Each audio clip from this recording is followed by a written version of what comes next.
Hi, I'm organizing and lifestyle expert Lorie Marrero, and people comment frequently on my tagline at the end of my videos where I talk about being grateful.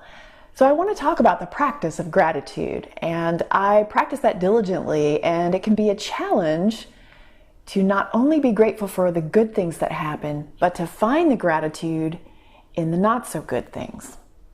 So it's easy to be grateful for a sunny day, but what about a rainy day?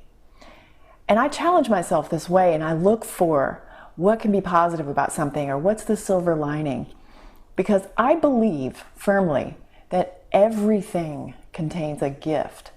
Now, it may take a while to see what that gift is, and you may have to create that gift, and you may have to spin something positive out of what's happened.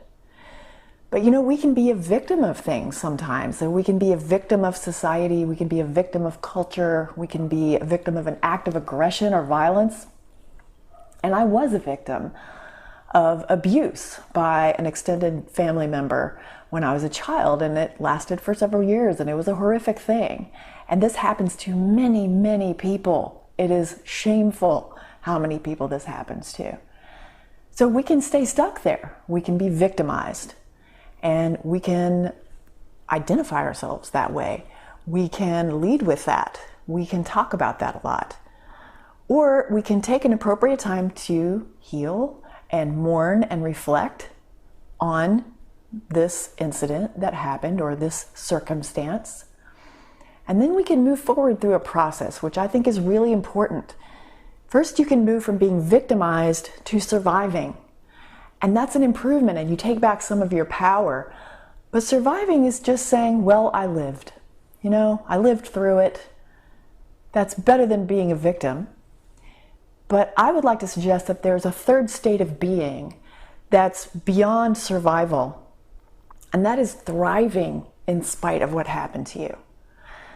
So what I would like to say is that there is a key word here and a key question that can get you through that process a little faster. The key word is forward. And the key question is, what now? So this thing happened, whatever that is. What matters is what we learn from it and our response to it.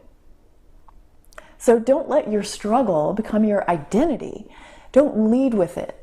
You know, Tony Robbins always talks about this question, what story are you telling?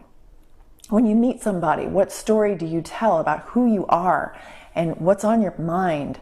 It tells somebody a lot of information, what story you're telling, what you're leading with. So if you're leading with, I'm a victim of X, that's a very disempowering place to be. Where I'd like to see everybody be is in a place of thriving, in a place of gratitude, where they're looking actively for the gift or they're making that gift happen. What happened to me as a child was a terrible thing, but I've been able to help a lot of people because that happened to me. It made me the person that I am today. It's caused me to have a lot of empathy and understanding for certain people that I would never have understood before. And there have been definite gifts of insight and contribution that I've been able to create out of that incident. So I would like you to think about that and share in the comments what you're grateful for that isn't so apparent, that is something that may seem counterintuitive to be grateful for. I want you to share with me what gifts you have found.